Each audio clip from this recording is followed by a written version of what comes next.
of the vital parliamentary traditions to which members of both houses dedicate yourselves. After years of whispers, speculation, and public curiosity, Lady Louise Windsor has finally stepped into the spotlight. The young royal, long known for her private life and quiet demeanor, has officially accepted her HR title, becoming a princess. It is a moment of history and choice, an insider revealed, hinting at the weight behind this decision. For decades, minor royals like Louise have been watched, compared, and scrutinized, their every move analyzed. Now, with this announcement from King Charles, questions arise. What does this mean for her future? How will this shift the balance within the royal family, their reluctant princess? Lady Louise Windsor entered the world on the 8th of November 2003 as the daughter of Prince Edward, the youngest son of Queen Elizabeth II, and Sophie, Countess of Wessex. From the very beginning, she lived a life steeped in royal tradition, yet surrounded by a sense of quiet privacy that set her apart from her cousins. Her birth was celebrated by royal watchers, but her parents made it clear that Louise's upbringing would focus on normalcy as much as royalty. She grew up in a world of grand palaces and historic ceremonies. Yet inside those walls, she was a child first, allowed to enjoy a childhood as ordinary as possible under extraordinary circumstances. Positioned in the line of succession behind her cousins, she carried a title, a legacy, and expectations. But her family nurtured her individuality above all. From an early age, Louise displayed a keen intellect and a calm, reflective nature. School life became a cornerstone of her growth. Unlike many of her royal peers, she attended schools outside the glare of constant media attention, balancing academics with a range of extracurricular activities. Her love for horses became well known. She spent hours at stables perfecting her equestrian skills. "Horses have always been my little escape," she once quietly shared with a close family friend. Charity work, too, formed a gentle part of her life, though always handled with discretion. Public appearances were measured and rare, giving her a unique blend of visibility and privacy. Unlike cousins such as Prince George and Princess Charlotte, whose childhood milestones were often splashed across headlines, Louise moved through the world with an understated elegance, avoiding the spotlight unless duty called. Her relationship with her grandparents and parents has always been a defining part of her story. Queen Elizabeth II took a special interest in guiding her youngest grandchildren, offering wisdom while respecting their individuality. King Charles, before ascending the throne, nurtured her awareness of duty with patience, instilling the importance of legacy without enforcing public life upon her. Prince Edward and Sophie, mindful of media intrusion, championed a protective, hands-on approach. Sophie would often remark, "Louise is brave in ways the world will never see," highlighting the quiet courage required to navigate a life shaped by both expectation and freedom. Within these family bonds, Louise learned both the weight of her heritage and the value of personal choice. From a young age, she demonstrated a cautious stance toward royal titles and public visibility. Where some young royals embraced the spotlight with ease, Louise seemed to prefer the shadows.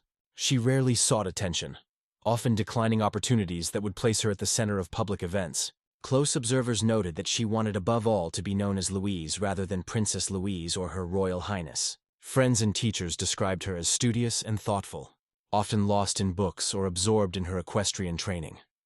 This reluctance was not defiance, but a quiet assertion of identity, a statement that even within royal life, personal choice mattered. She is very much herself, even when the world expects something else. A palace aide would later comment, "The contrast between her and other young royals only highlighted her distinctiveness."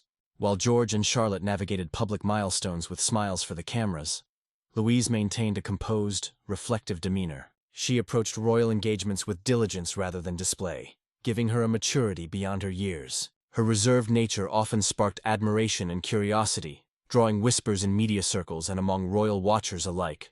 It was clear that her approach was deliberate. She understood the expectations, yet chose to chart her own course within them. This subtle divergence marked her as a figure of quiet strength, someone who could embody tradition without being confined by it. Yet even in these early years, tensions simmered beneath the surface.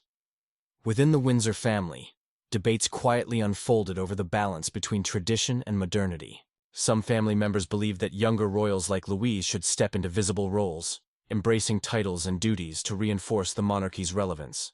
Others supported a more modern approach, allowing her the freedom to choose her level of participation. These debates, though discreet, carried weight, shaping how decisions were made and signaling that Louise's future would be more than a personal journey. It would be a reflection of the family's evolving approach to public life. The stakes were high. Her position, her personality, and her choices became intertwined with the monarchy's image in a changing world. Observers noted that her measured public appearances and preference for privacy were not just personal quirks, but a lens through which the family's values were expressed. Every rare smile at an event, every quiet act of charity, became a statement of balance, honoring royal duty while protecting individuality. These early patterns hinted that the eventual acceptance of her HR title would be more than a ceremonial moment.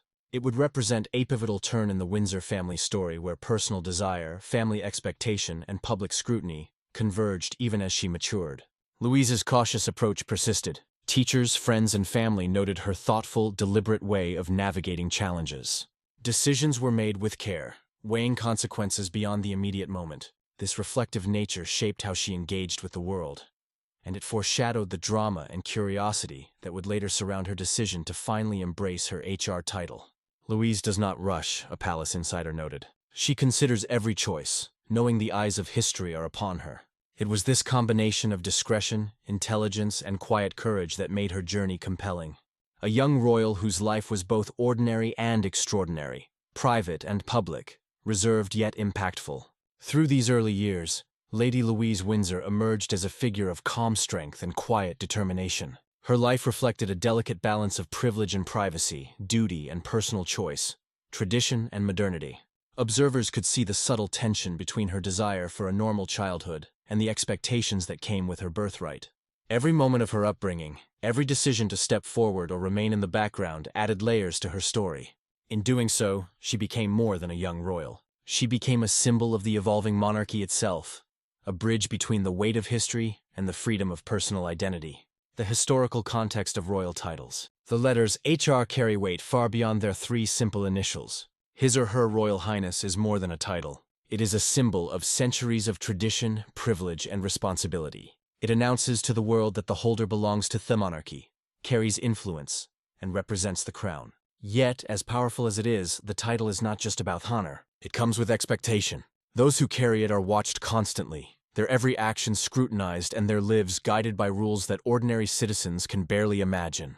To be an HRH is to live a life always in public, even when you wish to be private, a palace insider once confided.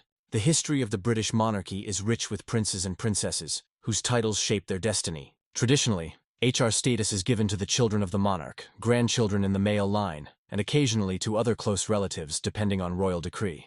It signals rank, inheritance, and access to official duties. Princesses and princes with the title attend formal events, support charities, and act as ambassadors for the monarchy. For centuries, it has been the invisible thread connecting individuals to the crown, reminding everyone of duty, hierarchy, and lineage. These titles are not granted lightly. Each is steeped in history and carefully considered within the royal family.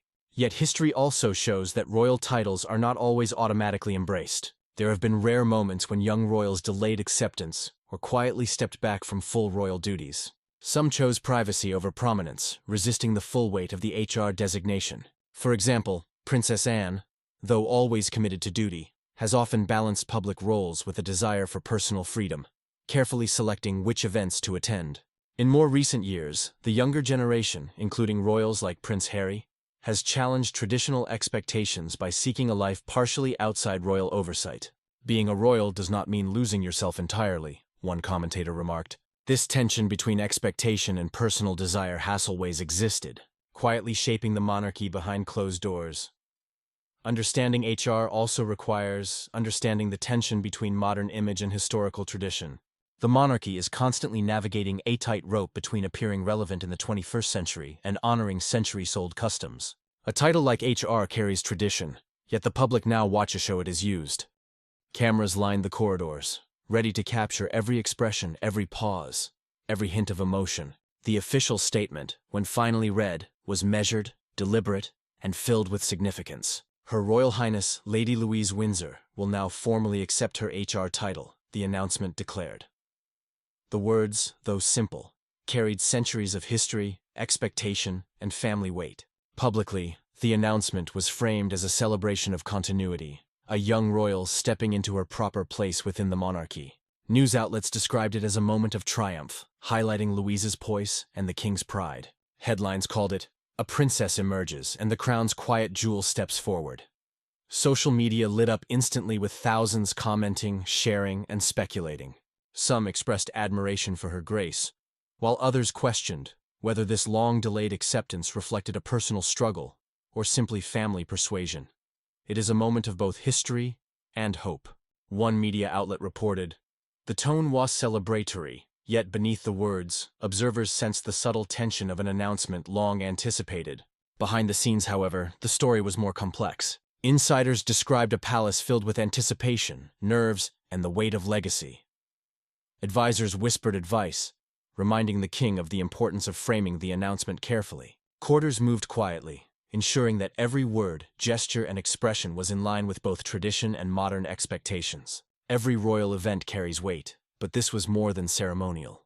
A palace aide said it was about managing perception, history, and family dynamics all at once. Behind the polished public statements, the King Louise and her parents navigated emotions that few outside the palace could fully understand. The emotional undertones of the announcement were palpable. Pride irradiated from the king, visible in the brief but warm smile he offered as cameras focused on him. Relief was evident as well, a subtle release of tension after years of speculation, rumor, and private family discussions. Yet, there was also an invisible current of pressure, a quiet reminder of responsibility and expectation. Advisors had subtly stressed the importance of this moment, not as coercion, but as a necessary step for maintaining the monarchy's relevance. "Moments like these carry both joy and weight," one insider remarked. "They are celebrations of tradition, but also tests of commitment and understanding." For Louise, the announcement was both a personal milestone and a public declaration of duty. Initial reactions were swift and wide-ranging. Inside the palace, staff exchanged quiet nods, relieved that the announcement had been delivered without mishap. Courtiers remarked on Louise's composed demeanor, noting how she handled the spotlight with a balance of grace and discretion. She understood the moment's importance, an aide said. Every movement, every glance was thoughtful, intentional. Family members expressed pride and satisfaction, though their faces also reflected awareness of the scrutiny that would follow. There was relief, yes, but also a sober recognition that this was only the beginning of a new chapter, not the conclusion of debates or discussions. Outside the palace walls, the public and media reacted with a mixture of fascination, admiration, and analysis. News broadcasts dissected the event, highlighting every detail from Louis's attire to the king's carefully chosen words. Social media erupted with both praise and curiosity as thousands speculated about what this new title meant for her future. Some posts wondered if this was the first step toward greater public responsibility, while others focused on her personal life, questioning whether she would now embrace a more visible role. "A quiet princess finally embraces her destiny," one commentator tweeted, encapsulating both celebration and intrigue. Expert voices added context to the moment, weighing in on its significance for the monarchy as a whole. Royal historians noted that such announcements were rare and carefully orchestrated, balancing family dynamics with public perception. "It is not just a title," one expert said. "It is a statement about the monarchy's evolving role and how the younger generation will carry its legacy forward." The announcement became a lens through which people examined the institution itself, a moment that revealed as much about tradition, duty, and modern expectations as it did about a young princess stepping into her place. The tension, however, was never far from the surface. While the public narrative emphasized celebration, palace insiders recognized the delicate balance of emotion, expectation, and family negotiation that had preceded the announcement. Every word had been chosen, every pause calculated, every smile deliberate. Moments like this are a quiet storms beneath a calm surface, and aide observed. The public sees a ceremony. We see years of preparation, discussion, and careful decision-making. For Louise, the moment was both triumphant and weighted, signaling her formal acceptance of duty, while also acknowledging the subtle pressures that had shaped her journey. But how did Lady Louise respond to this announcement? Lady Louise's decision. Lady Louise Windsor faced a decision unlike any other she had encountered in her life. Though only in her late teens, she carried the weight of centuries of tradition on her shoulders. The choice to accept her HR title was not merely ceremonial. It was deeply personal, political, and symbolic. Every thought, every hesitation, and every conversation mattered, shaping not only her own identity, but the perception of the royal family as a whole. It is a decision that touches the heart and the history of the monarchy. A palace insider said Louise knew that whatever she chose would echo far beyond her private life. The emotional stakes were high. On one side lay her family, her parents, Prince Edward and Sophie, Countess of Wessex, who had always encouraged privacy and individuality.